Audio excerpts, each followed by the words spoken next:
Bonjour à toutes et à tous. Je suis ravie d'être parmi vous aujourd'hui et de pouvoir partager ensemble un certain nombre d'éléments sur ce qui nous rassemble aujourd'hui, c'est-à-dire la promotion de la qualité. Je partage bien évidemment ce que vous avez dit tout à l'heure, Mauro. Je le partage d'autant plus parce que, au travers de mes différents voyages, je suis toujours un peu exaspérée d'une part, mais aussi peinée d'entendre parler de la vieille Europe. C'est un terme aujourd'hui qu'on entend un peu partout dans le monde. Et je crois que dans la solidarité nécessaire que nous devons avoir pour combattre ce terme de la vieille Europe, il est important que le thème de la qualité ressorte.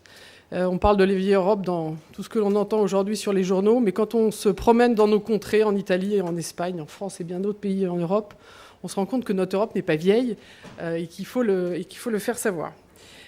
Juste avant de commencer, 2 mots concernant le groupe Sopexa. Je ne sais pas si vous connaissez bien Sopexa. C'est un groupe de conseil en marketing et communication, spécialiste du secteur de l'agroalimentaire bien évidemment, mais plus largement de l'art de vivre, qui est implanté dans 29 pays et qui maintenant depuis 50 ans, puisque nous fêtons notre cinquantenaire cette année, œuvre pour la promotion des produits agroalimentaires français, mais de plus en plus aussi des filières européennes.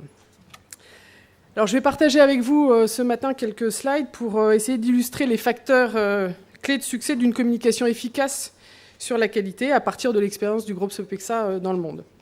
En préambule, je voudrais vous inviter à visualiser 2 petites séquences vidéo qui sont des publicités qui sont aujourd'hui sur la télévision française, qui sont centrées sur la qualité et qui sont actuellement diffusées. L'objectif, c'est de vous montrer à quel point il est complexe et difficile de communiquer sur la qualité et surtout comment trouver des discours différenciants entre les marques. Alors, il y a 2 films. Le premier, c'est le film pour Opel et le deuxième, c'est le film pour Renault. Si on peut juste éteindre, mais on verra mieux.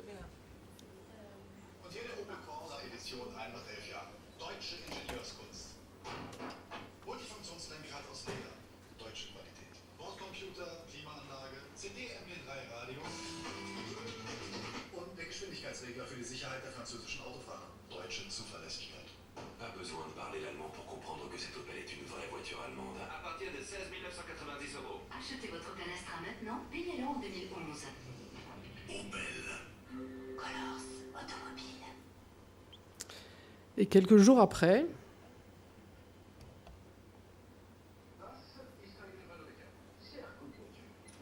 Un moteur DCI de 110 chevaux. Haute motorisation Eco 2. Un taux de rejet de CO2 de 110 grammes.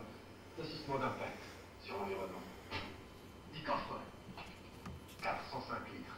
Sehr spacieux. Mais aussi une boîte automatique à double embrayage EDC. Un son. Bose. Avec un essai radio MP3 avec un commande au volant. Ja, ich bin mélomane. Ach ja, Carmina TomTom Live aussi, jamais perdu, nein, jamais. Sécurité, 5 étoiles Euro N4, grosse bonne note. Ich will in Berlin. Berlin Renault Mégane. Renault, la qualité, version française. Ya, ya, ya. Voilà, c'était un petit clin d'œil avec l'industrie automobile pour illustrer tout simplement c'était donc la parodie de la publicité de Opel par son concurrent sur un discours qui est directement centré sur la qualité, et ça illustre de manière humoristique à la fois la complexité de construire un discours différenciant sur la qualité, et puis en même temps, on voit bien que quand on a besoin de promouvoir l'industrie automobile loin dans le monde, on a besoin, au contraire, d'avoir un discours qui nous rassemble pour avoir une communication transversale. Alors, ça ne passe plus.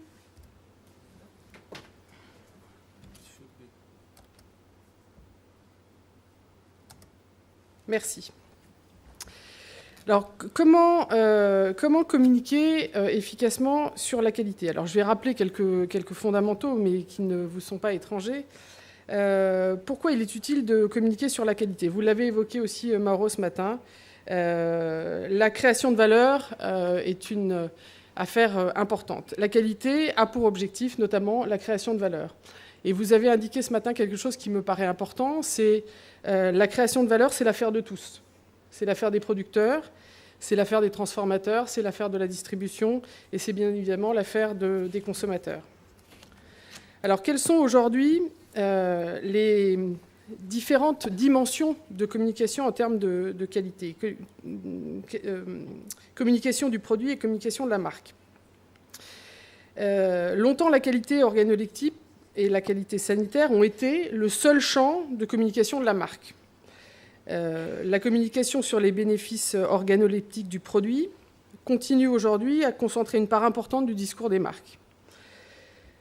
Quand on est dans le discours de la qualité organoleptique, c'est-à-dire le savoir-faire, les ingrédients, le terroir, on est dans un espace de communication qui fait beaucoup plus appel à un discours émotionnel et dans lequel la part des prescripteurs et des ambassadeurs est excessivement importante. Quand on est sur le segment de la qualité sanitaire, c'est-à-dire beaucoup plus sur les normes, la mise en avant des bonnes pratiques, on est sur la mise en place d'un discours qui est un discours beaucoup plus rationnel, qui est beaucoup plus accessible et compréhensible par la cible. Et on est sur des communications de fond. Et ces communications, notamment sur la qualité sanitaire, sont des communications qui, on le sait bien, quand il y a des crises, permettent de résister beaucoup plus fortement. Enfin, on voit naître depuis je dirais maintenant une vingtaine d'années, ces deux dimensions sont les deux dimensions de communication les plus usitées par les marques ou par les collectifs. Et puis, bien évidemment, de plus en plus, on voit aujourd'hui apparaître la communication sur la qualité environnementale et puis la communication sur la qualité sociale et éthique. Alors, quel que soit le positionnement de la marque, qu'il s'agisse d'une marque d'un fabricant, d'une marque distributeur, l'objectif de la communication sur la qualité, c'est bien évidemment de fidéliser le client final. Alors, la fidélité, elle se construit différemment s'il s'agit d'une marque générique, c'est-à-dire d'une marque ayant adopté une démarche de qualité spécifique ou d'une marque de luxe. Dans le cadre des marques génériques, la communication sur la qualité cherchera d'abord à créer la confiance, tandis qu'ensuite elle cherchera à marquer la différence et à démontrer une exigence particulière dans le cas des marques avec des cahiers des charges qui sont supérieurs aux normes en vigueur. Et puis enfin, quant aux marques de luxe, leur discours se concentre beaucoup plus aujourd'hui sur l'excellence et la perfection qui est justifiée par une qualité absolue. Alors, on sait bien qu'il faut différencier la communication selon la maturité du marché auquel on s'adresse. En Europe, les marques alimentaires qui sont soumises à des normes de qualité très élevées communiquent sur des indicateurs qui sont aujourd'hui connus du grand public. Lorsqu'elles cherchent particulièrement à s'exporter, les marques européennes doivent s'adapter aux référents locaux, modifier leur discours pour être parfaitement compris par les consommateurs cibles. On constate aujourd'hui, vous parliez de la Chine, on a besoin de s'adapter à la vision du consommateur chinois sur la perception de la notion de qualité, et on constate, quand on discute avec les Chinois sur leur perception de la qualité, que leur connaissance en fait de la notion de région de terroir est importante, parce que la Chine est composée de différentes régions. La culture chinoise liée à l'alimentation est aussi une culture de la différenciation selon les régions. Et on constate que dans un pays comme la Chine, notre discours sur l'origine, sur la qualité, sur les terroirs est un discours qui est tout à fait compréhensible par les Chinois. En revanche, dans d'autres pays dans lesquels cette notion de terroir et de région est peu compréhensible, on a besoin d'adapter notre communication à ces différentes cibles. Alors, quels sont les facteurs clés de succès pour une communication efficace sur la qualité ? Alors, vous l'avez dit aussi, c'est un travail de chaque jour et c'est un travail sur le long terme qui porte ses fruits dans la durée. C'est un capital confiance qu'il faut construire, que l'on constitue à la fois en B2C, auprès des consommateurs, et en B2B, élément très important, des relais d'influence que sont les acteurs du B2B ou les ambassadeurs. Aujourd'hui, le monde de la communication et particulièrement des réseaux sociaux et de l'Internet montre à quel point la notion d'influence et d'expérience est une notion importante. Donc bien évidemment la communication auprès du consommateur final, mais la communication auprès des prescripteurs et des influenceurs aujourd'hui dans le monde est importante. Et c'est une communication d'influence qui est de plus en plus mouvante. L'influence se déplace, elle se déplace rapidement. Donc je crois qu'on est vraiment au tout début de notre compréhension de ce que vont modifier les Google, les YouTube et les réseaux sociaux dans cette notion d'influence. Et il est clair qu'aujourd'hui, vous le disiez dans votre programme, la communication digitale, le marketing digital, le digital au centre de notre communication. Et dans le digital, j'inclus bien évidemment les réseaux sociaux. C'est une donnée fondamentale aujourd'hui qu'il faut prendre en compte. Et pour la promotion de la qualité, il faut en effet intégrer ça au cœur de notre dispositif. Alors, dans l'univers alimentaire régulièrement soumis aux situations de crise, la communication de fond est bien évidemment très importante. On le sait, on résiste bien et on résiste mieux aux problèmes de crise quand on a une communication qui est basée sur la qualité. On a eu, nous, l'expérience au moment de la crise de la vache folle, de la résistance d'une marque que l'on a créée avec la filière viande française qui s'appelle Charolux en Allemagne, qui a vu ses parts de marché augmenter en Allemagne au moment de la crise de la vache folle, alors que les parts de marché sur l'ensemble de la viande étaient en baisse. Donc c'est du long terme et c'est de la résistance. La communication sur la qualité, elle se fait bien évidemment sur tous les supports. Aussi bien les médias, bien évidemment, le digital, j'en ai parlé, mais aussi le packaging. Et je vous l'ai dit, elle s'appuie sur les prescripteurs et les relais d'opinion.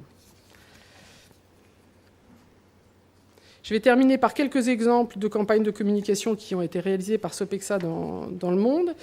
Ici, vous avez une campagne de communication qui a été réalisée en France pour l'interprofession laitière.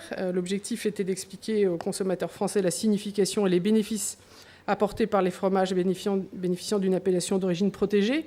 Je pense que vous l'avez évoqué hier et peut-être encore ce matin. Il y a encore un besoin de compréhension de la part des consommateurs et particulièrement de la part des jeunes générations de ce que veulent dire ces labels, ces logos, ces marques. Il y a une confusion, on m'en faisait part encore tout à l'heure, il y a une confusion entre tous les labels et il y a un besoin de compréhension de la part des consommateurs qui est excessivement important. Deuxième exemple d'une campagne française aussi qui visait à accroître la notoriété de plusieurs produits bénéficiant d'une IGP ou d'une AOP, donc le jambon de Bayonne, le riz de Camargue et le melon du Haut-Poitou, là visant à faire découvrir la qualité des produits issus du savoir-faire et des terroirs dans lesquels ils sont produits. Un troisième exemple d'une campagne multi-pays qui associait 3 produits espagnols et 3 produits français. Une campagne valorisant sur les produits, là aussi les savoir-faire, les terroirs, pour développer la notoriété dans les pays respectifs. C'était un discours là aussi pédagogique, associé à tout un matériel pédagogique.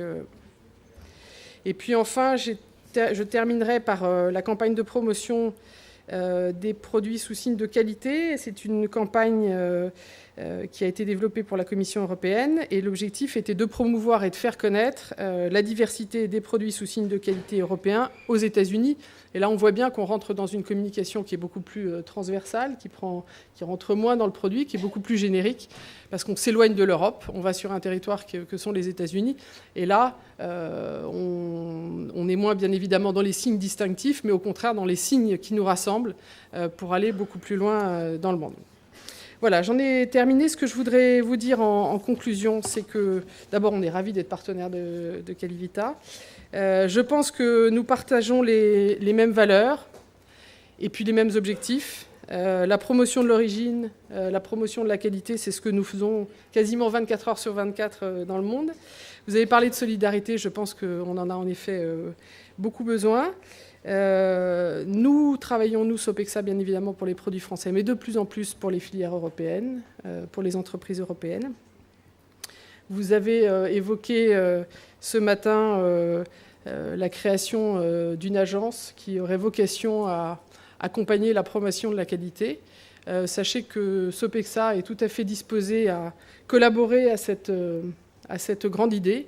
Il y a un réseau de spécialistes dans le monde qui existe aujourd'hui et je sais qu'ils seront ravis de mettre à disposition leur savoir-faire pour continuer à œuvrer sur ce thème. Merci beaucoup.